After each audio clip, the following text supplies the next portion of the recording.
शुरू हो। नमस्कार, मैं आपका इस चैनल पर एक बार फिर से स्वागत करना चाहता हूँ। मैं एक बार फिर आ गया हूँ आप लोगों को इकोनॉमिक्स का ज्ञान देने। मैं कोई देखो एक्सपर्ट तो नहीं हूँ, लेकिन जितना मुझे आता है मैं आपको पहुँचाने की कोशिश करूँगा। और इस चैप्टर में हम पढ़ेंगे एलिमेंट्री थ्योरी ऑफ डिमांड के बारे में। और मुझे अगर आप नहीं जानते तो मैं सेल्फ एक्लेम्ड इकोनॉमिस्ट मिस्टर कौशल इस चैनल पर के माध्यम से आपको पढ़ाने आया। शुरू करते हैं जी थ्योरी ऑफ डिमांड से। देखिए, थ्योरी का मतलब होता है सोचने की बात। अब इसका अर्थात क्या है वो तो हम कभी देखेंगे, लेकिन थ्योरी का मतलब ये नहीं होता कि रटना नहीं। हम ऐसा मानते हैं कि थ्योरी का मतलब रटना होता है, लेकिन थ्योरी का मतलब होता है कि कोई चीज़ जो प्रैक्टिकली, एक होता है प्रैक्टिकल, एक होती है थ्योरी, राइट। तो जो प्रैक्टिकली नहीं करी जा सकती या फिर नहीं की गई, ठीक है, अगर इसको प्रैक्टिकल कर लिया तो प्रैक्टिकल डिमांड प्रैक्टिकलिटी हो जाएगी। लेकिन अभी हम थ्योरी पढ़ रहे हैं, मतलब हम किताबों से जानेंगे कि बाज़ार में क्या हो रहा है, समझ रही है। और आपको लगेगा कि ये तो बचकानी चीज़ है, असली में थोड़ी ये सेम थोड़ी होगा। आप देखेंगे कि इकोनॉमिक्स आपके आसपास है, जो आप पढ़ रहे हो इर्द गिर्द घूम रहा है। एक्सेप्शंस होंगे वो भी पढ़ोगे, एक एक चीज़ आपको पढ़ाई जाएगी। तो इस चैनल पर बने रहिए। ये वीडियो मुझे लगता नहीं कि पहले भाग जितनी इतनी ज़्यादा लंबी बनेगी, लेकिन हम आपको एक एक चीज़ पढ़ाएंगे, आप उसकी फ़िक्र मत कीजिए। डिमांड क्या है? देखिए, हमने आखिरी चैप्टर में पढ़ा था, आखिरी वीडियो में पार्ट में हमने ये चीज़ पढ़ी थी कि कोई भी चीज़ है हम वो खरीदते क्यों हैं, यूटिलिटी की वजह से। वो अलग अलग यूटिलिटी। तो अगर तो आप मैन्युफैक्चरर हैं तो कैसे चीज़ को बेचेंगे, अलग अलग यूटिलिटी क्रिएट करके। अगर मैं आपसे पूछूं एज अ कंज्यूमर, आप मुझे बताइए कि आप किसी चीज़ के पैसे क्यों देते हैं। आसान भाषा में बताइए, यूटिलिटी वगैरह सब भूल जाइए। तो आप क्या कहेंगे? काफ़ी कुछ कह सकते हैं, पर उन सबको अगर हम मिला दें तो एक दो आंसर ही बनेंगे। वो क्या होंगे? यूज़फुलनेस, कि कोई चीज़ हमें हमारे काम की है तो ही हम पैसे भरेंगे उसके, हमारे काम की नहीं है तो हम उसके पैसे नहीं भरते। कई बार भर देते हैं, लेकिन वो हमें लगता है कि हमारे काम किया, ठीक है। मैं वही कह रहा हूँ, ये नहीं असली में है कि नहीं। आपको लग रहा है आपके काम किया तो आप दे रहे हो। अगर आपको लग रहा है कि आईफोन आपके काम का है तो फिर आप ले रहे हो, चाहे आपका काम एक 20,000 के फ़ोन से भी हो जाता। तो यूज़फुलनेस। और दूसरी स्कार्स। अगर कोई भी चीज़ ऐसी है जो अबंडेंस में है, जैसे मैंने कहा था कि चॉकलेट वाली जैसे एग्जांपल दी थी, अगर आसपास बिखरी हो तो आपसे कोई थोड़ी खरीदेगा। कोई चीज़ कम है, स्कार्स है, इसलिए तो उसकी डिमांड पैदा होती है। मुझे लगता है आप लोग समझ रहे हैं। अब हम थोड़ा विश्लेषण कर लेते हैं और ध्यान से जानते हैं कि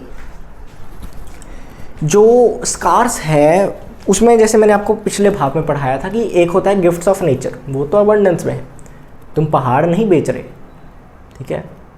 लेकिन जो चीज़ स्कार्स है, जो नेचर ने नहीं बनाई, मैन मेड है, उसकी डिमांड होती है। इकोनॉमिक गुड्स हो सकते हैं, उसको आप कमर्शियलाइज़ कर सकते हैं। गिफ्ट्स ऑफ नेचर को कमर्शियलाइज़ इतना नहीं कर सकते। पानी को कमर्शियलाइज़ किया है, लेकिन वो बिकता किस नाम से कि प्लास्टिक की बोतल में पानी है। वो प्लास्टिक की बोतल का पैसा है, पानी का इतना पैसा नहीं है। या फिर एडिड मिनरल्स का पैसा है।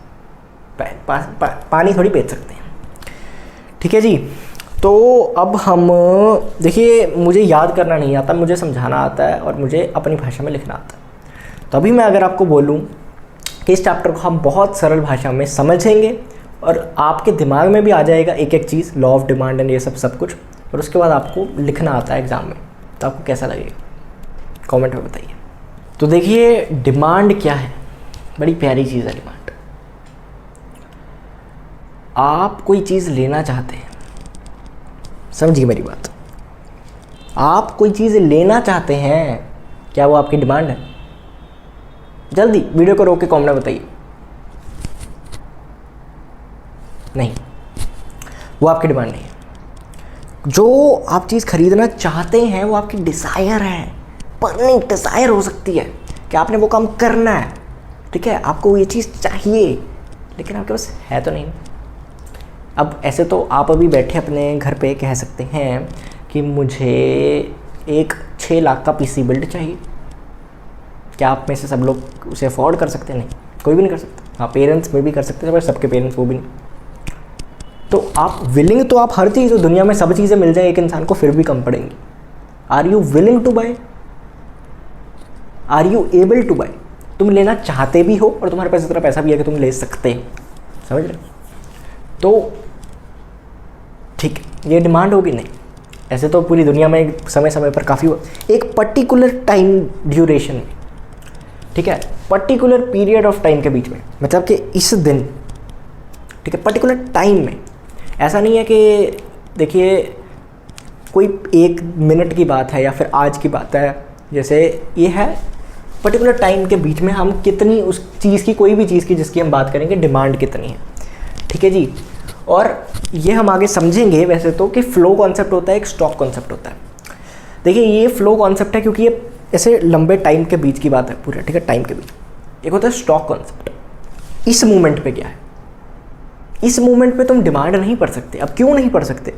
देखिए बिल्कुल एग्जैक्ट मोमेंट पे डिमांड पढ़ोगे तो लॉ ऑफ डिमांड कभी काम नहीं आएगा, क्योंकि हम क्या देखते हैं इकोनॉमिक्स में, हम देख रहे हैं इसमें डिमांड में कि हम कोई भी चीज़ को आगे पीछे करेंगे, प्राइस बढ़ाएंगे, प्राइस कम करेंगे, कोई और चीज़ को बढ़ाएंगे, कम करेंगे, हम पढ़ेंगे, तो उससे असर क्या होगा? अब वो असर देखने के लिए कुछ दिन रुकना पड़ेगा ना। ऐसा तो है नहीं कि मैंने अभी प्राइस चेंज किया और चलो 20 सेकंड के अंदर अंदर सब लोग चीज़ें बदल गई, ऐसा नहीं होगा। सब लोग खरीद गए, तुमको हफ्ता, 2 हफ्ता, 3 हफ्ता देने पड़ेंगे कम से कम, तो पर्टिकुलर टाइम होगा। और डिमांड ऐसा नहीं एक ही प्राइस पे, हमने क्या देखना है कि ज़्यादा कम, इस चैप्टर में ज़्यादा कम, प्राइस ज़्यादा तो कितनी डिमांड कम, तो पर्टिकुलर प्राइसेस पे, डिफरेंट प्राइसेस पे क्या क्या होगा, तो यही इसकी डेफिनेशन है। डिमांड को अगर सिंपली हम समझें तो वो क्या है, डिमांड ऑफ अ कमोडिटी या फिर of goods refers to the quantity of a commodity which are consumer, ठीक है, अगर हम सिंपल डिमांड की बात करें, विच आर कंज्यूमर और consumers are willing and able to buy या फिर to purchase at various possible या different prices during a particular amount of time. अब during a particular period of time से हमें फ्लो कॉन्सेप्ट समझ आ रहा है, फ्लो कॉन्सेप्ट FLOW, ठीक है। और विलिंग एंड एबल होना चाहिए, सिर्फ विलिंग है तो क्या है, फिर वो तुम्हारी डिज़ायर है, तुम चाहते हो लेना, ठीक है, फिर विशफुल थिंकिंग करते रहो, क्या फ़र्क पड़ जाएगा, ठीक है जी। नंबर लेना तो सभी चाहते हैं लेकिन सबको मिलता नहीं है, और ये मैं एग्ज़ाम के नंबर की बात नहीं कर रहा, मैं बात कर रहा हूँ अपनी क्लास की उस लड़की का। हम भी मस्ती करते हैं, आपको क्या लगता है सिर्फ शुभम कौशल मस्ती करता है? क्या बात करते हैं, क्या बात करते हैं, जान दे देंगे इकोनॉमिक्स के लिए, ठीक है जी। अब ये होगी इसकी डेफिनेशन। अब आपको ये पढ़नी है, याद करनी है, कैसे करनी कर लो, ठीक है। 2 लाइनें, इसमें मेन शब्द आपको पता होने चाहिए। क्वांटिटी ऑफ अ कमोडिटी आसान है, willing and able, particular period of time, याद हो गई, कोई दिक्कत वाली बात ही कोई नहीं। अगर हम टाइप्स के बारे में पढ़ें तो देखिए सबसे इंपॉर्टेंट टाइप्स पहली ही है, दूसरी उससे कम, तीसरी उससे कम, चौथी फ़र्क नहीं पड़ता, ठीक है। लेकिन अगर ये 1 मार्कर में आ गया तो आप क्या करोगे, तो इसलिए आपको पता होना चाहिए, ठीक है। आज माइक थोड़ा ढीला है तो क्या कर सकते हैं। Individual demand and market demand. देखो इंडिविजुअल डिमांड क्या होती है, अगर मैं अपनी या फिर कोई एक बंदे की डिमांड को स्टडी करूं कि अच्छा वो किस प्राइस पे कितनी चीज़ें खरीदता है, किस प्राइस पे कितनी चीज़ें खरीदता है। मार्केट डिमांड, अगर मैं जितना भी मेरा कोई पर्टिकुलर एरिया है, ठीक है, इसे अब इकोनॉमिक्स में होता है कि हम एक पर्टिकुलर एरिया जिसको भी स्टडी कर रहे हैं, ठीक है, वो हमारे लिए हमारी दुनिया बन जाती है, वो हमारे लिए हमारा वर्ल्ड बन जाता है बेसिकली। तो जो भी हमारा वर्ल्ड है, हमारी स्टडी का वर्ल्ड है, उसको हम मार्केट डिमांड बोलेंगे। मोस्टली पूरी इंडिया को हम अगर देखें तो वो मार्केट डिमांड हो जाएगी, ठीक है। एक से ज़्यादा मार्केट डिमांड होगी, एक बंदे की स्टडी करें तो इंडिविजुअल डिमांड। अब ऐसा नहीं है कि एक गुड की हम एक ही गुड को देखेंगे हमेशा, ऐसा तो फिर इसमें फ़र्क नहीं करना। एक्स एंते का मतलब होता है पहले, और पोस्ट, पोस्ट से हमें पता लगता है पोस्ट मैच क्या होता है। पोस्ट मैच मतलब मैच खत्म होने के बाद जो पोस्ट मैच स्पीच वगैरह होती है, एक्स पोस्ट तो मैच के बाद, ठीक है। या फिर क्या कहते हैं पोस्ट, खरीदने से पहले, खरीदने के बाद, किसी ने मन बना लिया पूरा कि अच्छा मैं इतने पैसे मैंने साइड पर रख लिया, मैं ये लूँगा, ये खरीदूंगा और ये सब करूँगा, एक्स एंते, वो चीज़ खरीद ली, एक्सपोस्ट डिमांड, ठीक है, खरीद ली है। जॉइंट डिमांड क्या होती है? जॉइंट डिमांड देखिए कुछ ज़्यादा नहीं है, कोई जब 2 चीज़ों की साथ में डिमांड हो, देखो होगी तो 2 की साथ में होगी, नहीं तो किसी की भी नहीं होगी, आसान भाषा में अगर मैं बोलूँ। अगर तुमने कोई एक चीज़ ली तो उसके साथ ही तुम दूसरी चीज़ लोगे, नहीं तो नहीं लो।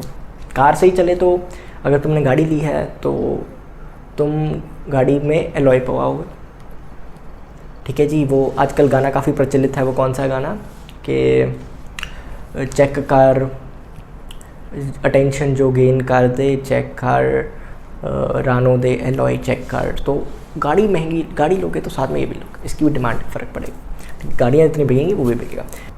डिराइव्ड डिमांड, कोई चीज़ से तुम्हें फ़र्क नहीं पड़ता, ठीक है, तुम वैसे उसको लेना नहीं चाहते, लेकिन कोई चीज़ बनाने के लिए, ठीक है, तुम्हें ये चीज़ चाहिए और इस चीज़ को बनाने के लिए वो प्रोडक्ट लगेगा, तो तुम्हें वो लेना पड़ता है, ठीक है। अब कोई सीमेंट थोड़ी लेना चाहता है, लेकिन घर बनाने के लिए सीमेंट ज़रूरी है, तो उसे घर लेना है, घर बनाना है बेसिकली, तो फिर वो सीमेंट भी लेगा, तो उसकी डिराइव डिमांड होती है। कोई चीज़ तुम्हें चाहिए तो वो चीज़ ऐसे नहीं मिलेगी, तो उसके लिए तुम्हें वो चीज़ खरीदनी पड़ेगी। ऐसे ही होता है ज़िंदगी में, तुम्हें कोई चीज़ चाहिए तो तुम्हें डायरेक्ट नहीं मिलती, तुम्हें उसकी मेहनत खरीदनी पड़ती, करनी पड़ती। कॉम्पोजिट डिमांड क्या है? देखो, कॉम्पोजिट डिमांड कुछ नहीं है। कॉम्पोजिट डिमांड बस यही कहता है कि एक से ज़्यादा कोई चीज़ मैंने ली और उसको मैं एक से ज़्यादा तरीके से इस्तेमाल कर सकता हूँ। सबसे प्यारी एग्जांपल दूध से आप दही बना सकते हो, दूध को दूध की तरह यूज़ कर सकते हो, दूध से आप लस्सी बना सकते हो और पनीर बना सकते हो और काफ़ी चीज़ें, काफ़ी अलग अलग तरीके होते हैं, ठीक है। खीर बना सकते हो और अलग अलग चीज़ें होती हैं। दूध से नहा सकते हो, डिफरेंट यूज़ की। तो कॉम्पोजिट डिमांड क्या कहती है? दूध से कि दही से नहाते हैं, पता नहीं थी मुझे, लेकिन कॉम्पोजिट डिमांड ये है, एक से ज़्यादा यूज़ केस अगर हो किसी प्रोडक्ट का तो उसे हम कॉम्पोजिट डिमांड कहेंगे। अब आपने इतना सा पढ़ लिया, तो भैया ये जो डिमांड है क्या ये एक जगह पे स्थिर रहती है? बिल्कुल नहीं। डिमांड आगे पीछे बढ़ती घटती रहती है। वो किस वजह से बढ़ती घटती रहती है? डिटर्मिनेंट्स। देखिए, बहुत आसान चैप्टर है, सबसे सरल चैप्टर है, मैंने कुछ याद नहीं कराना, बस समझना है। आई होप आपको ये सब समझ आया हो। अब हम डिटर्मिनेंट्स पढ़ते हैं।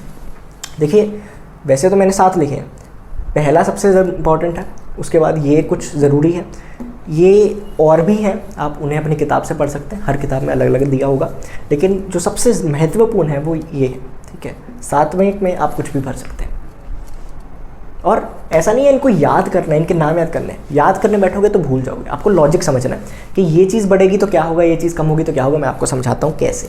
सबसे पहले हम प्राइस के बारे में बात करते हैं। देखो, प्राइस एक ऐसी चीज़ है ना जिसके बारे में हम पूरा लॉ पढ़ेंगे, लॉ ऑफ डिमांड में प्राइस कवर्ड है, लेकिन उसको आसान भाषा में समझाने के लिए, ठीक है, हम अभी यहीं पे कर लेते हैं। प्राइस, देखो 2 चीज़ें हो सकती हैं, या तो प्राइस बढ़ेगा या प्राइस कम होगा। 10 रुपये की चीज़ जो है 10 में बिकेगी तो सिंपल ही है ना, तो हम ये पढ़ ही क्यों रहे हैं? हमने तो पढ़ना है ना क्या इफेक्ट आता है डिमांड में। तो थ्योरी तो यही होती है, प्राइस बढ़ेगा किसी चीज़ का तो क्या होगा, प्राइस घटेगा किसी चीज़ का तो डिमांड पे क्या फ़र्क पड़ेगा, ये पड़ता है। देखो, प्राइस बढ़ेगा तो जो क्वांटिटी डिमांडेड है, ठीक है, और जो क्वांटिटी डिमांडेड है, प्राइस बढ़ेगा तो क्वांटिटी डिमांडेड कम हो जाएगी, प्राइस घटेगा तो क्वांटिटी डिमांडेड बढ़ जाएगी। क्या मतलब इसका? देखिए, ये जनरली माना जाता है, अगर कोई नॉर्मल गुड है तो किसी का प्राइस बढ़ेगा, उस चीज़ का प्राइस वो महंगी हो जाएगी तो लोग कम खरीदेंगे, उसका प्राइस कम होगा तो लोग ज़्यादा खरीदेंगे। सिंपल सी बात है। कोई मोबाइल फ़ोन है, उसका प्राइस बढ़ गया तो लोग कम खरीदेंगे ना, उसका प्राइस कम हो गया तो लोग ज़्यादा खरीदेंगे। आसान भाषा में तो यही है। अब अगर हम किसी और चीज़ की बात करें, इनकम के बारे में, अब इस पर मैं अच्छे से आऊँगा, ठीक है। अब जैसे आप एक और एग्जांपल देता हूँ, कोई इन्फीरियर गुड है तो उसका प्राइस बढ़ेगा तो क्या होगा, और उसका प्राइस कम होगा तो क्या होगा, इससे बहुत फ़र्क पड़ता है। ये हम लॉ ऑफ डिमांड में अच्छे से समझते हैं, इसलिए हम इसको समझते हैं। इनकम, देखिए, इनकम इंसान की या तो बढ़ेगी या कम होगी।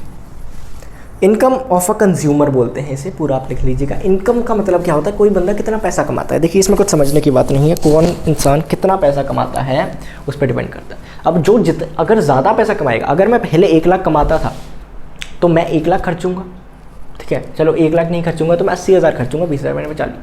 अगर मैं 1,20,000 कमाऊंगा तो अब मैं 1 लाख खर्चूंगा और 20,000 सेव करूंगा, अगर मैं उतना ही सेव कर रहा हूँ, ठीक है।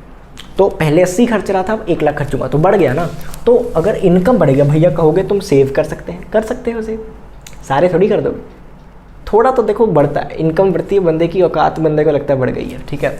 तो इससे क्या होगा, डिमांड जो क्वांटिटी डिमांडेड है इनकम बढ़ने से जो क्वांटिटी डिमांडेड है वो भी बढ़ जाएगी पर्टिकुलर चीज़ों की। इनकम घटने से क्वांटिटी डिमांडेड भी कम हो जाएगी। जनरली, ये जनरली देखा गया है। अगर हम इन्फीरियर गुड्स की बात करें, ऐसी चीज़ें जिनकी क्वालिटी इतनी अच्छी नहीं होती, जो कि जनरली एक्सेप्टेड बात है, चावल काफ़ी तरीके के होते हैं, बासमती भी होते हैं और बिल्कुल सिंपल से होते हैं जो काफ़ी ख़राब नहीं कह सकते बट कम क्वालिटी के होते हैं। तो अब कोई इंसान है जो पहले 20-30 हज़ार रुपये कमाता था, उसके घर का खर्चा बहुत मुश्किल से चलता था, तो वो सस्ता सामान लेता था, इन्फीरियर गुड्स लेता था। अगर उसकी पगार जो है वो ज़्यादा हो गई, 30 से 60 हो गई, तो क्या वो वही चीज़ लेगा? नहीं, वो सबसे पहले बदलेगा, वो चीज़ बदलेगा जो इन्फीरियर गुड्स वो यूज़ कर रहा है। बासमती लेके आएगा, अच्छी क्वालिटी की चीज़ लेके आएगा, अच्छा वीट लेके आएगा, अच्छा आटा लेके आएगा। ठीक है जी। तो इससे क्या होगा? इससे चीज़ें बिल्कुल पलट जाएंगी। इन्फीरियर गुड्स के केस में अगर इंक्रीज डिमांड होती है, अगर इनकम इंक्रीज़ होती है तो डिमांड कम हो जाएगी। अगर इनकम कम होती है, फिर से पैसे कमाने लग गया, तो उसकी डिमांड फिर बढ़ जाएगी इन्फीरियर गुड्स के केस में। तो देखिए, ये चीज़ से चीज़ डिपेंड भी करता है, इसमें हम कुछ ज़्यादा नहीं आपको कर सकते। बट आपके सिलेबस में देखिए यही है। ठीक है, नॉर्मल गुड्स के बारे में मैंने बात कर ली। अब ऐसा कि ये बढ़ा तो ये भी बढ़ा, ये कम हुआ तो ये भी कम हुआ, इसे पॉजिटिव रिलेशन कहते हैं। इसको नेगेटिव रिलेशन कहते हैं, इन्वर्ट रिलेशन कहते हैं। ठीक है, इन्वर्स रिलेशन कहते हैं। तो ये अलग अलग चीज़ें होती हैं। और साथ ही में इनएक्सपेंसिव नेसेसिटीज़ ऑफ लाइफ के बारे में हम बात करें, अगर इनएक्सपेंसिव नेसेसिटीज़ ऑफ लाइफ क्या होती हैं, जैसे कि salt, inexpensive necessities of life, salt, और तुम कह सकते हो बहुत बेसिक लेवल। अब देखो, बिल्कुल जो बेसिक है, बिल्कुल बेसिक, कि थोड़ा बहुत आटा वगैरह, क्वालिटी सबसे कम, ठीक है, पर उतना तो लेना पड़ेगा ना।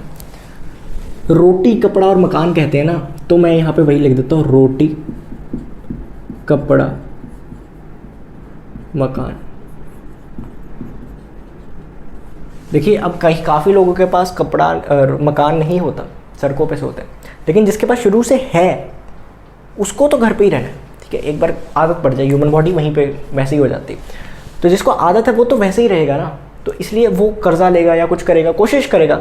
ठीक है, होने को तो फिर कुछ भी हो सकता है, लेकिन कोशिश करेगा कि वो वैसा ही रहे, लाइफ स्टाइल ज़्यादा चेंज। तो जो बिल्कुल बेस लाइन है, बिल्कुल बेसिक नेसेसिटीज़ के बिना ज़िंदा ही नहीं रह सकते। रोटी के बिना तो ज़िंदा रह ही नहीं सकते ना। हाँ, अब ये फ़र्क पड़ जाता है कि तुम किसी बहुत अच्छे रेस्टोरेंट में जाके, ठीक है, सागर रत्ना में बैठे हो, कहीं और ऐसे बैठे हो, वहाँ पे जाके डोसा खा रहे हो, वहाँ पे जाके मतलब Spanish, you having a breakfast, that will change things, but this will not. Basic अपने घर पे रोटी तो चाहिए ना, अपने बच्चों को पालना है उसके लिए, तो ये चीज़ों का फ़र्क नहीं पड़ेगा। तो इनकम बढ़े, इनकम कम हुए, देखो ज़्यादा लेके थोड़ा बहुत फ़र्क पड़ेगा, लेकिन हम ऐसा मानते हैं इन थ्योरी कि अगर ये ग्राफ है तो इधर डिमांड है, डिमांड बढ़ रही है जैसे जैसे जाते जाते, और इधर इनकम है, सीधी लाइन, फ़र्क ही नहीं पड़ेगा। क्यों नहीं फ़र्क पड़ेगा? देखिए, आप खाने में नमक थोड़ी ज़्यादा, आपके पास पैसा ज़्यादा आ गया, अब खाने में नमक थोड़ी ज़्यादा डाल लोगे। अरे हम अमीर हैं, हम ज़्यादा डाल सकते हैं, हम मतलब 2 चम्मचों की जगह 5 चम्मच डालेंगे। ऐसा नहीं करोगे तो आप बेवकूफ़। देखिए, बुरा लगेगा आपको मेरी बात का, लेकिन आप हो। तो इसलिए ये सब चीज़ें बिल्कुल बेसिक नेसेसिटीज़ हैं, इनकम बोलते हैं इन्हें। प्राइस ऑफ रिलेटेड गुड्स, देखिए ये क्या चीज़ है। रिलेटेड गुड्स में 2 चीज़ें आती हैं, मैं आपको बताता हूँ। एक होती है कॉम्प्लीमेंट्री, इसको लिख लीजिएगा, कॉम्प्लीमेंट्री, और एक होती है सब्स्टिट्यूट। ठीक है जी, कॉम्प्लीमेंट्री गुड्स होते हैं और सब्स्टिट्यूट गुड्स होते हैं। इनमें क्या फ़र्क है? देखो, प्राइस ऑफ रिलेटेड गुड्स, आपका प्राइस चेंज नहीं हो रहा, आपने जो बना रहे थे आगे अब भी बना रहे हो। ठीक है, मैं ऐसे बैठा हूँ, मैं जो बना रहा था मैं वैसे ही बना रहा हूँ। ठीक है, मैंने कोई कोर्स लॉन्च किया, ठीक है, सब आसान भाषा में समझ, मैंने कोई यूट्यूब पे कोर्स लॉन्च किया, मैं ऐसे ही बैठा हूँ। ठीक है, कोई दिक्कत वाली बात ही कोई नहीं। अब वो मंथली कोर्स है, हर महीने उसके पैसे देने पड़ते हैं। ठीक है जी, ठीक है जी। सेम वैसे ही फैसिलिटीज़ वाला कोर्स किसी और ने लॉन्च कर लिया, किसी और यूट्यूबर ने 10वीं को वो भी पढ़ाएगा, सेम, वो हो गया सब्स्टिट्यूट। कि अब देखो, एक बच्चा या तो मेरे से पढ़ेगा या उससे पढ़ेगा, दोनों को थोड़ी पैसा देगा। ठीक है, सब्स्टिट्यूट क्या होता है? तुम या चाय पियोगे, कॉफ़ी पियोगे, दोनों थोड़ी पी लोगे एक टाइम पे, समझ रहे हो? दोनों थोड़ी पी लोगे। अब कोई पेट्रोल की गाड़ी लेगा या डीजल की गाड़ी लेगा, एक चीज़ लेगा ना, सब्स्टिट्यूट। तो ये होता है। एक होता है कॉम्प्लीमेंट्री। सब्स्टिट्यूट में तुम ब्रांड्स भी अलग अलग ले सकते हो, एक ही चीज़ अलग अलग ब्रांड्स की, पेप्सी, कोक, अंकल चिप्स, लेज, ऐसे अलग अलग चीज़ें कर सकते हैं। कॉम्प्लीमेंट्री गुड्स में हालांकि क्या होता है कि तुम एक चीज़ ले रहे हो, उसके साथ दूसरी चीज़ लो। अगर बहुत, अब देखो गाड़ियाँ जो है वो पेट्रोल के साथ डायरेक्टली लिंक्ड है, ठीक है, अभी तक, क्योंकि मेजॉरिटी वही चलती हैं, सीएनजी वगैरह इतना नहीं आया, अभी दूसरी गाड़ियाँ नहीं आई। तो अगर हम कुछ ऐसा हो जिससे गाड़ियों की जो इंजन है वो बहुत भारी हो जाए, ठीक है, बहुत महंगे हो जाए, मतलब बेसिकली गाड़ियाँ महंगी हो जाए, तो पेट्रोल पे फ़र्क पड़ेगा। तुम कहोगे भैया जो चल रही है वो तो चल रही है, मैं कह रहा हूँ जैसे जैसे इंक्रीज़ हो रही थी वो इंक्रीज़ कम हो जाएगा, राइट और नॉट। लेट्स से अगर मैं कहता हूँ कि बिजली बहुत महंगी हो जाए एकदम से, तो जो इलेक्ट्रॉनिक वाली गाड़ियाँ उसकी बिक्री कम हो जाएगी। तो कॉम्प्लीमेंट्री और सब्सटीट्यूट। अब पेप्सी और कोक, ठीक है, अगर जैसे मैं बोला कि मेरा कोर्स और उसका कोर्स, अगर उसका कोर्स महंगा है और मेरा सस्ता है, ठीक है, अब मेरा जितना है वो उतना ही है, मैंने अपना प्राइस चेंज नहीं किया, कोक ने अपना प्राइस चेंज नहीं किया, लेकिन उतनी ही 1 लीटर में पेप्सी ही सस्ता देने लग गई। तो अगर सब्सटीट्यूट गुड्स का प्राइस कम हो जाए, सब्सटीट्यूट गुड का प्राइस कम हो जाए, अच्छे से देखना, सब्सटीट्यूट गुड का प्राइस कम हो जाए, पेप्सी का प्राइस कम हो गया, तो कोक की डिमांड भी कम हो जाएगी। Coke quantity demanded of Coke मैं यहाँ पे लिख रहा हूँ, वो भी कम हो जाएगी। अगर सब्सटीट्यूट गुड का प्राइस बढ़ जाए तो क्वांटिटी डिमांडेड ऑफ कोक बढ़ जाएगी। मतलब अब देखो, अगर पेप्सी महंगी होगी तो लोग कहेंगे यार सेम तो टेस्ट है, कोक पी लेते हैं उतने में, 1 लीटर ही चाहिए ना, 1 लीटर उधर 120 की मिल रही है, इधर 80 की मिल रही है, तो ये पी लेते हैं। देखिए, तो इससे फ़र्क पड़ता है। हमने थोड़ी कुछ बदला, हम तो पहले ही उतना था, लेकिन जो पेप्सी के रेगुलर कस्टमर थे वो भी कोक की तरफ आ जाएंगे। क्यों? इसकी वजह से। कॉम्प्लीमेंट्री में देखिए बिल्कुल इसका रिवर्स होता है। अगर कॉम्प्लीमेंट्री गुड, ठीक है, उसका प्राइस बढ़ेगा तो ऑब्वियसली उसकी डिमांड, जो दूसरे गुड की डिमांड है वो कम हो जाएगी, और प्राइस कम होगा तो उसकी डिमांड बढ़ जाएगी। अब ऐसा क्यों होगा? देखिए, इसका भी आसान भाषा में मतलब यही है कि अगर मैं ये चीज़ ले रहा हूँ तो मुझे वो भी चीज़ लेनी पड़ेगी, ठीक है। अगर मैं पेन ले रहा हूँ तो मुझे कॉपी लेनी पड़ेगी, बहुत बहुत लेमन टर्म्स में। अगर मैं पेन ले रहा हूँ तो मुझे रीफिल लेनी पड़ेगी। अब रीफिल महंगी होगी तो मैं पेन लूँगा, ठीक है। अब मुझे पता है कि ये चीज़ है, ठीक है, अब मैंने ये ले लिया, ख़त्म हो गया, तो मुझे रीफिल भरानी पड़ेगी, तो मैं यही बाई ही नहीं करूँगा, मैं चौक लूँगा इसकी जगह, अगर रीफिल बहुत महंगी होगी इसकी। तो देखिए ये फ़र्क पड़ जाता है। तो कॉम्प्लीमेंट्री गुड्स का इनडायरेक्ट रिलेशन होगा, ठीक है जी। प्राइस बढ़ा तो दूसरे गुड की बात हो रही है, डिमांड, क्वांटिटी कम हो जाएगी। सब्स्टिट्यूट में क्या होगा? प्राइस बढ़ा तो दूसरे गुड का जो है वो डिमांड बढ़ जाएगी। 2 फ़ोन है एक सेम रेट पे, एक ने अपना प्राइस बढ़ा दिया, दूसरे की डिमांड बढ़ जाएगी कि सेम फीचर्स इस कम प्राइस में ये दे रहा है। तो देखिए इससे फ़र्क पड़ जाता है। फ्यूचर एक्सपेक्टेशंस की बात करें तो ये भी आजकल काफ़ी प्रचलित है। अब देखो, अगर आपको लग रहा है कि कल पेट्रोल के प्राइसेस कम हो जाएंगे तो आप आज नहीं बाय करोगे, आप कहोगे मैं एक दिन रुक जाता हूँ, कल मैं पेट्रोल भरवा लूँगा, ठीक है। अगर आपको लैपटॉप लेना, मैकबुक लेना है, तो आप कहोगे अब अगर ऐसा है कि मैकबुक सस्ता होने वाला है, ठीक है, 85 का 70 होने लगा, तो आप रुक जाओगे। अगर आपको लग रहा है कि भैया पेट्रोल बहुत ज़्यादा होने वाला है तो आप आज ही बाय कर लोगे, ठीक है जी। तो ये चीज़ में फ़र्क आता है। अगर आपको पता है कि गोल्ड महंगा होने वाला है अगले 3 दिन में तो आप आज ही बाय कर लोगे। अगर आपको लग रहा है गोल्ड सस्ता होने वाला है तो आप रुक जाओगे, ठीक है। तो ये क्या होता है? ये होता है फ्यूचर एक्सपेक्टेशंस, कि डिमांड से काफ़ी फ़र्क पड़ता है, ठीक है, future expectations. Distribution of income. अब देखिए, सब लोग सेम चीज़ नहीं लिखते। जो डिस्ट्रीब्यूशन ऑफ इनकम मतलब कि क्या बिल्कुल इक्वली डिस्ट्रीब्यूटेड चीज़ें? अगर बिल्कुल इक्वली डिस्ट्रीब्यूटेड इकोनॉमी हो कि सबके पास सेम सैलरी मिल रही है, सबके पास सेम पैसा है, तो क्या होगा कि सब लोग एक जैसी चीज़ों की डिमांड करेंगे, नॉर्मल गुड्स की डिमांड करेंगे। लेकिन अगर जैसे कि ये तो यूटोपियन वर्ल्ड था, लेकिन जनरली जो होता है देश में डिस्ट्रीब्यूशन ऑफ इनकम में पैसे कम ज़्यादा होते हैं, डिस्ट्रीब्यूट नहीं हो पाते। कोई अमीर है तो कोई बहुत गरीब है, ये होता है इंडिया में भी ऐसे, हर जगह ऐसे ही। तो जो गरीब होगा वो इन्फीरियर गुड्स की डिमांड करेगा, जो अमीर हो गए अब देखो जितने ज़्यादा गरीब वो इन्फीरियर गुड की डिमांड करेंगे। थोड़े से भी अमीर हों, ठीक है, मतलब अगर मैं बोलूँ क्वांटिटी में, अगर सिर्फ 10 लोग भी अमीर हैं 1000 लोगों में से, तो वो बहुत ज़्यादा रिच होंगे, वो बहुत ज़्यादा लग्जरियस चीज़ों की डिमांड करेंगे। तो किस चीज़ की डिमांड होगी, कितनी डिमांड होगी, वो डिस्ट्रीब्यूशन ऑफ इनकम से पता लगता है। जितने ज़्यादा अमीर होंगे वो उतने, फिर जी हमें 14 प्रो दे दो, 15 प्रो दे दो, ठीक है, अभी आया नहीं वैसे जो भी, तो वो क्या करेंगे, डिस्ट्रीब्यूशन ऑफ इनकम पे डिपेंड करता है। सब लोगों के पास इक्वल पैसा होगा तो इतने आईफोन नहीं बिकेंगे। आईफोन ज़्यादा क्यों बिकते हैं कि बहुत अमीर लोग भी बैठे हैं, उनको फ़र्क नहीं, उनको सारा इकोसिस्टम चाहिए वो, ठीक है। उनको अब जो मर्सिडीज़ है या फिर जो BMW है या फिर जो पॉश है वो कैसे बिकती हैं? वैसा थोड़ी, अब सबके पास इक्वल पैसा होता तो वो गाड़ियाँ इतने अफोर्ड नहीं कर पाते लोग, वो पैसे हाई इसलिए ही रखते हैं कि सिर्फ टॉप लेवल के लोग अफोर्ड कर पाए और उनसे उनको सारा प्रॉफिट मिलता है, ठीक है, ये चीज़ होती है। उसके बाद हम बात करते हैं गवर्नमेंट पॉलिसीज़ की। अब ये भी डिपेंड करता है, देखो मेनली हम टैक्स से ही समझेंगे। कोई अब देखो टैक्स जीएसटी के अलग अलग स्लैब रेट्स हैं, ठीक है, जीएसटी के अलग अलग स्लैब रेट्स हैं, 0% भी है, ठीक है, 9% भी मिलता है, 18 भी होता है, 27 भी होता है, 5 भी होता है, कम भी होता है, मतलब ज़्यादा भी होता है, ठीक है, अलग अलग चीज़ें। तो इन सब से क्या होता है, इन सब से क्या होता है, कोई ऐसी चीज़ जो सब्सिडी में आती है, जैसे जिसके पास 0% लगता है, ठीक है, या फिर 5% इंटरेस्ट लगता है, 5% सॉरी जीएसटी लगती है, तो वो चीज़ लोग खरीदे पाएंगे।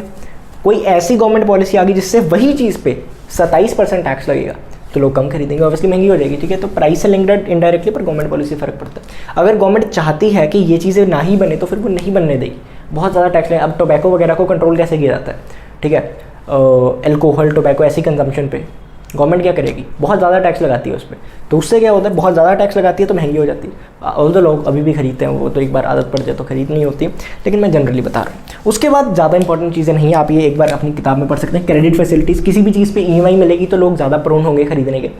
तभी डेट लोन, जैसे हम कहते हैं ना डेट ट्रैप, कि तुमने कोई चीज़ खरीद ली उधार पे, अब वो उधार चुकाने के तुम्हारे पे पैसे नहीं है, तो वो उधार चुकाने के लिए कहीं और से उधार लगे, उधर दोगे, फिर उधर कर्जा, तो काफ़ी कर्जे पड़ जाते हैं। तो क्रेडिट फैसिलिटी जहाँ पे ज़्यादा होगी, ठीक है, वहाँ पे अगर क्रेडिट फैसिलिटी उसकी है, ईएमआई पे कोई चीज़ मिल रही है, तो उसके ज़्यादा चांसेस है लोग खरीदेंगे रैदर दैन के नहीं मिल रही, ठीक है, आम जनता की अगर मैं बात करूँ।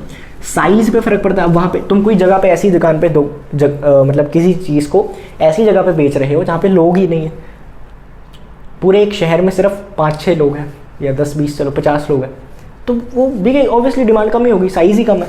कॉम्पोजिशन, अब ऐसी जगह पे तुम टॉयज़ बेच रहे हो, ऐसी जगह पे तुम नकली बंदूकें बेच रहे हो जहाँ पे लोग की एवरेज एज 60+ है, एवरेज एज, ठीक है। कॉम्पोजिशन, सब बूढ़े हैं तो तुम बच्चों की चीज़ें बेच के क्या करोगे, सब बच्चे हैं तो तुम बूढ़ों की, सब बच्चे तो नहीं हो सकते कैसे करोगे, ठीक है। तो ये साइज़ एंड कॉम्पोजिशन, ऐसी और भी चीज़ें जिसके बारे में हम पढ़ेंगे। ये थे तुम्हारे डिटर्मिनेंट्स।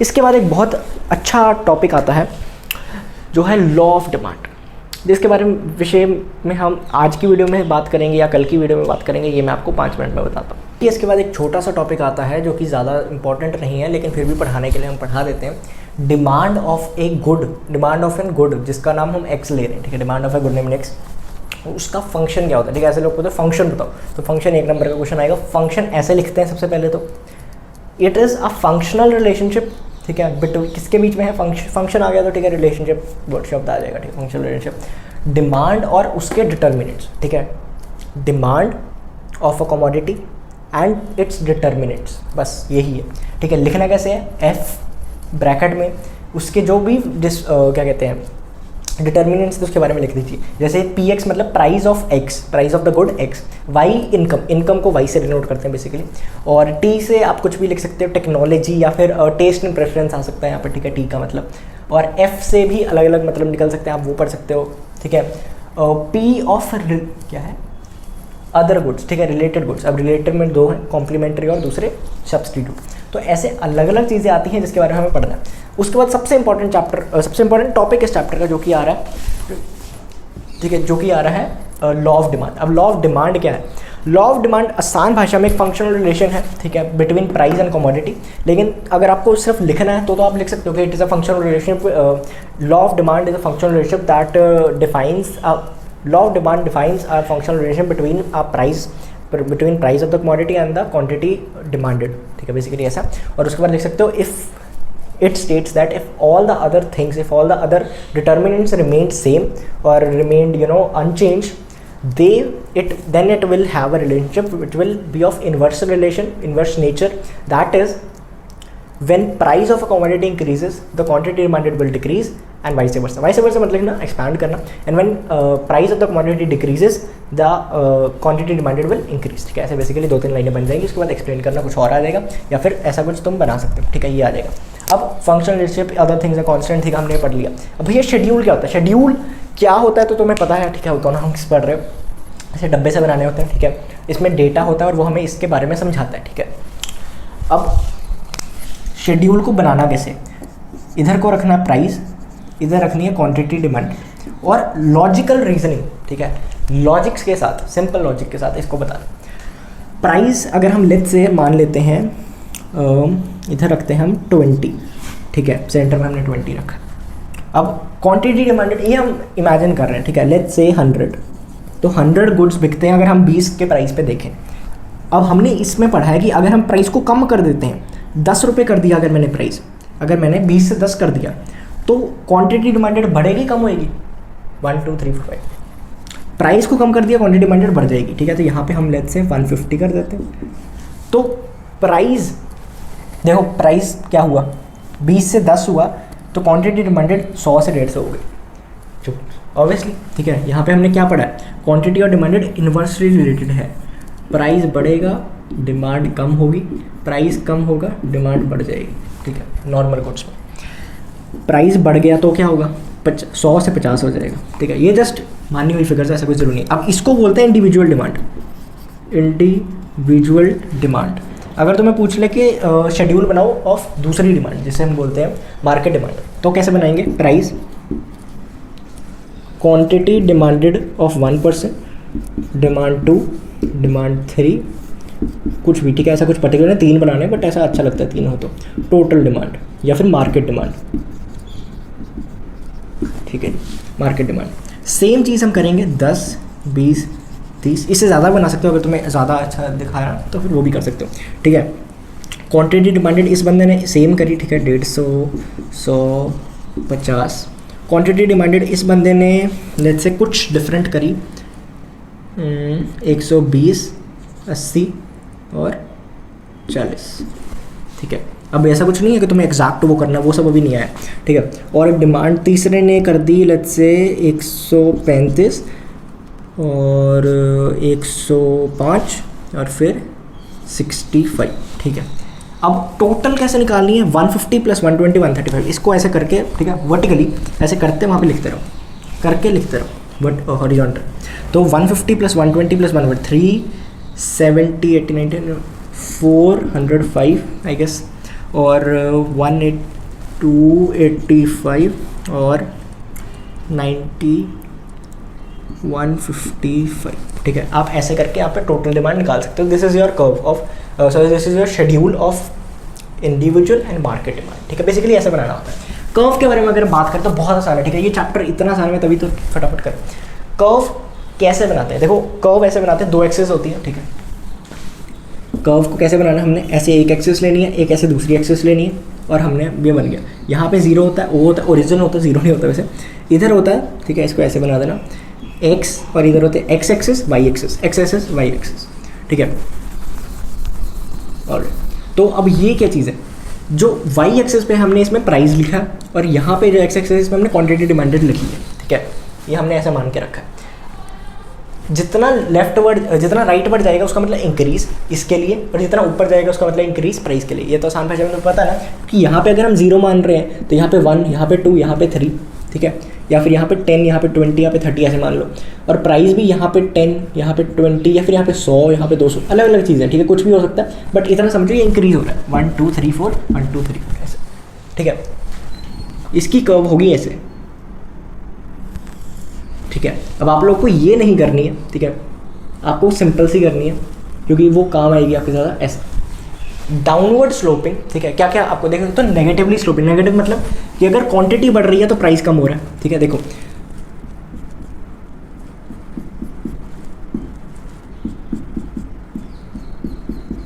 अब पहले क्या थी, इतनी क्वांटिटी थी तो इतना प्राइस था, तुमने क्वांटिटी जैसे ही बढ़ाई तो प्राइस कम हो गया। अब ऐसा नहीं होता, तुम प्राइस कम करोगे तो क्वांटिटी पे फर्क पड़ेगा, it's not the other way around. तो ऐसे समझ लो कि प्राइस इतना था, क्वांटिटी इतनी थी, प्राइस कम किया, क्वांटिटी बढ़ गई, ठीक है। तो ऐसे हो गया। तो नेगेटिवली स्लोपिंग है, नीचे को आ रही है negatively sloping, left to rightward, obviously सारी स्लोप्स ऐसी लेफ्ट टू राइटवर्ड ही होती हैं।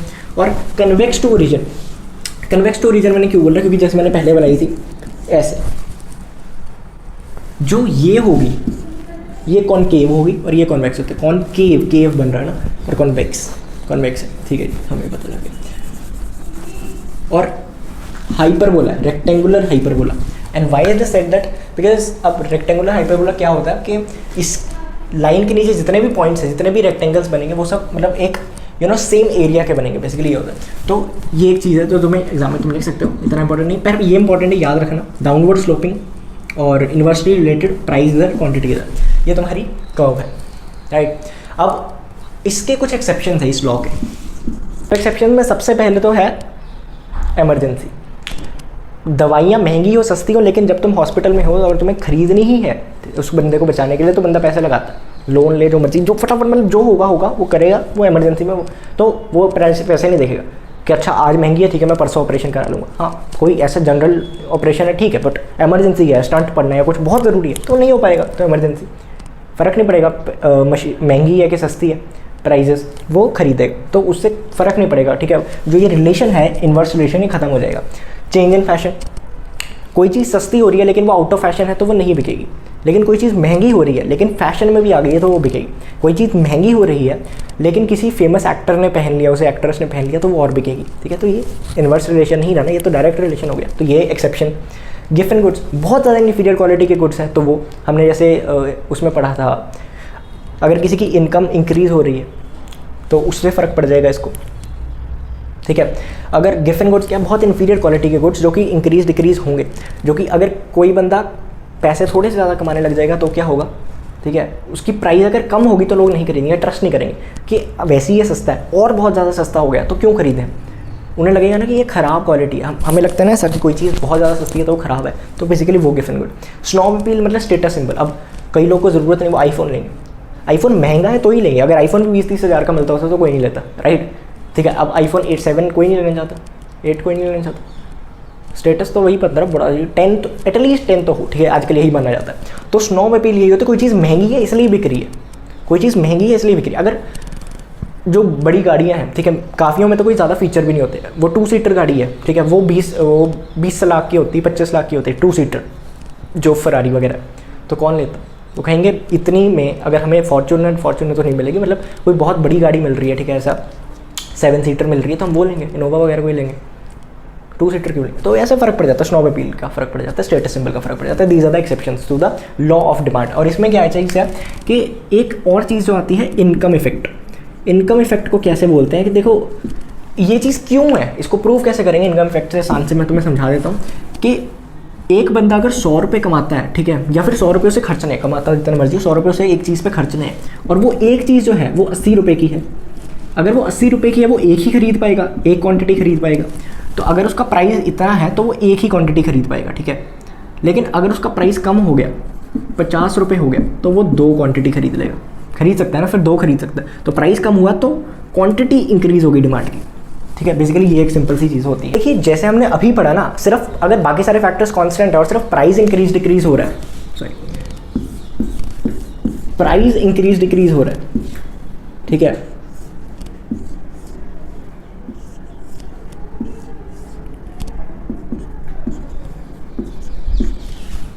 अगर तो सिर्फ प्राइस इंक्रीज डिक्रीज हो रहा है उसे बोलते हैं movement along the curve. Movement along the curve, price कम हुआ, प्राइस फॉल हुआ और क्वांटिटी बढ़ गई, तो ये क्या हुआ, प्राइस कम क्वांटिटी बढ़ गई, इसे हम क्या बोलेंगे, क्वांटिटी बढ़ गई इसे हम बोलेंगे एक्सपेंशन, क्वांटिटी कम होगी इसे हम बोलेंगे कॉन्ट्रैक्शन, ठीक है। बेसिकली हमने अपनी मर्जी से प्राइस कम ज़्यादा किया, ठीक है, उसकी वजह से क्वांटिटी को फर्क पड़ गया। ऐसा नहीं कोई बहुत ज़्यादा डिमांड बढ़ गई, वो तो आर्टिफिशियली हमने एक्सपैंड किया, ठीक है। तो इसे एक्सपेंशन बोलते हैं या फिर इसे हम एक्सटेंशन भी बोल देते हैं, लेकिन वो कॉन्ट्रैक्शन होती है। तो ये क्या होता है, movement along the curve, along the demand curve सिर्फ प्राइस की वजह से फ़र्क पड़ता है, अलॉन्ग द जो कर्व होती है वो सिर्फ प्राइस से फ़र्क पड़ता है।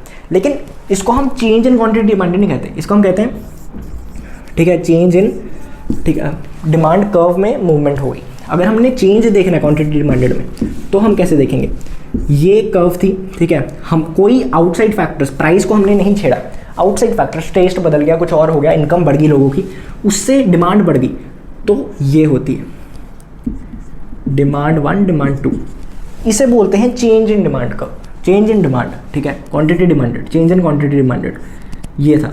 अब अगर इतनी नॉर्मली यूज होती थी लेकिन अदर रीजंस की वजह से ये कम हो गई, वो अदर रीजन हम डिटर्मिनेंट्स में पढ़ चुके हैं, ठीक है, ये हो गया, इसे हम बोलेंगे कम हो गई, इसे हम बोलेंगे change in quantity demanded, alright.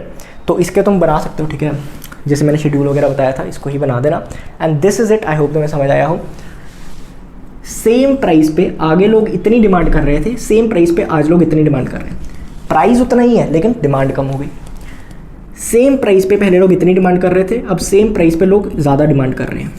इतनी डिमांड बढ़ गई, इतनी डिमांड बढ़ गई, इतनी डिमांड कम हो गई। बेसिकली ये डिफरेंस है। सो आई होप तुम्हें ये सब चीज़ें समझ आई हूँ, ठीक है। अगर कोई पॉइंट रह गया है तो मुझे बता देना कमेंट्स में, and I will upload a second video to this, ठीक है।